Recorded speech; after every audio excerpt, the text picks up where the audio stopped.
Salut les gars, j'espère que vous allez bien.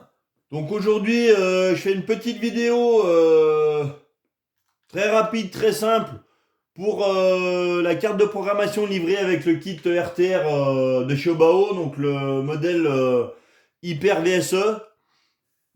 Donc petite carte de programmation du variateur très simple d'utilisation. Donc première étape, vous mettez une batterie chargée, vous la branchez.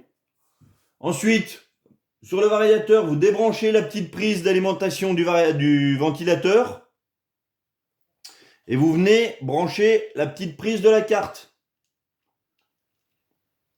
dans le bon sens.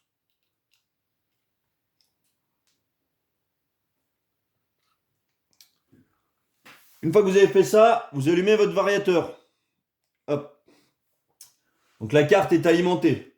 Donc nous, on va s'intéresser à la table numéro 1. Les autres tables, c'est pour d'autres véhicules. D'autres variateurs, pardon.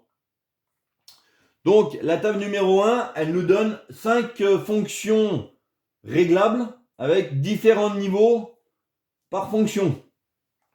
Donc vous avez la fonction numéro 1, c'est le running mode. C'est-à-dire c'est c'est le type de conduite. Donc en 1, vous avez marche avant, frein. En 2, vous avez marche avant, marche arrière, frein. Et en 3, vous avez marche avant, marche arrière.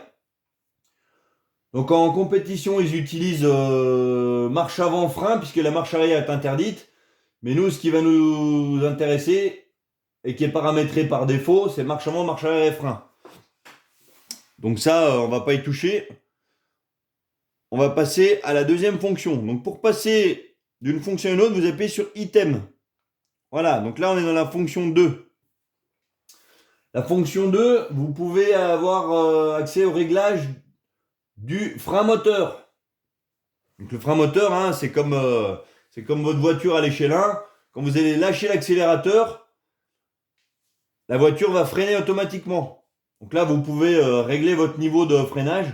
Vous avez 0, 5%, 10%, 20%, 40%, 60%, 80% et 100%. Donc ça, c'est à vous de voir comment vous voulez régler votre voiture. Donc moi, j'ai mis le niveau 3, ça correspond à 10%. Voilà, donc si vous voulez changer, admettons, vous voulez mettre un freinage à 20%, donc c'est le niveau numéro 4. Vous allez dans Value, vous mettez le niveau que vous souhaitez et vous appuyez sur OK. Voilà. Donc là, le niveau numéro 4 a été pris en compte. Si vous voulez rechanger, vous rappuyez sur Value. Voilà. Vous remettez un autre, vous appuyez sur OK. OK, ça valide. Voilà, ça c'est bon. Ensuite, fonction numéro 3. Low voltage cutoff. Donc ouais, j'ai un accent de merde, hein, je m'excuse, mais bon. Donc ça, c'est la tension de coupure pour votre batterie. Donc vous avez 6 niveaux. Donc le niveau 1, alors surtout ne jamais utiliser le niveau 1, c'est non protection. Donc non protection, ça veut dire que votre batterie, en clair, vous allez la flinguer.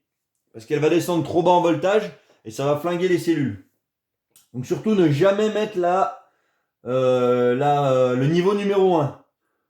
Vous avez 2,6 volts, 2,8 volts ou 3 volts, ou 3,2 volts ou 3,4 volts. Donc d'origine, ce variateur il est paramétré en 3 volts.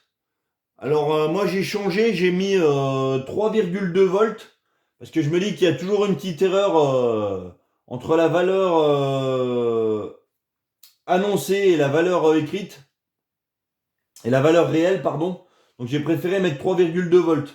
Mais ne descendez jamais en dessous de 3 volts parce que ça va flinguer vos batteries. Voilà. Ensuite, vous avez la fonction numéro 4, le start mode, c'est-à-dire le punch. Alors ça correspond à la puissance à la puissance du moteur. Donc ça ne sert pas à régler la puissance du moteur, ça sert à régler la transmission de puissance. C'est-à-dire plus le punch sera haut, plus le moteur va balancer la puissance rapidement. C'est-à-dire que plus vous allez, donc là vous avez 9 niveaux de réglage, plus vous allez vers le niveau 9, plus votre courbe d'accélération sera raide. C'est-à-dire que la puissance va débarrouler tout de suite dans la transmission. Donc moi, ce que je conseille, c'est de mettre entre 5 et 6. Entre 4, 5 et 6 même. Mais bon, après, ça, c'est le ressenti de chacun. Et à savoir que plus vous mettez de punch, plus le moteur aura tendance à chauffer, parce que lui, il va vouloir balancer la sauce le plus rapidement possible, donc il va monter un peu plus en température. Donc moi, je mets une valeur moyenne de 5. Voilà. Ensuite, dernier réglage, vous avez le frein. Donc ça, c'est le frein que vous actionnez vous en poussant la gâchette vers l'avant. Donc vous avez 5 réglages, enfin même plutôt 4, enfin non 5 niveaux de réglage. Donc vous avez 25%, 50%, 75%, 100% ou désactivé. Donc désactivé, ben forcément, ça veut dire que quand vous allez vouloir freiner, ben il va rien se passer. Il y aura juste le frein moteur qui fera son effet. Donc moi je conseille 50%. C'est une bonne moyenne. Ça freine bien.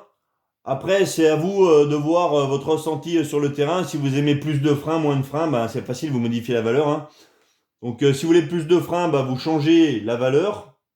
Voilà, vous passez à 3. Vous mettez OK. C'est enregistré. Donc, moi, je vais revenir à ma valeur d'origine, la 2, à 50%. Voilà. Donc très simple d'utilisation, très facile à mettre en place. Donc une fois que vous avez fait ça, vous enlevez la petite prise branchée sur le ventilateur, la petite prise ventilateur. Vous éteignez le vario, vous rebranchez votre petite prise ventilateur et c'est fini, c'est paramétré. Donc c'est très facile, vous pouvez même intervenir sur le terrain. C'est pas gros, ça prend pas de place. Voilà. Donc j'espère vous avoir aidé à ce sujet. Si vous avez des questions, n'hésitez pas à me les laisser dans les commentaires. Je me ferai un plaisir de vous y répondre. Allez, salut, à bientôt!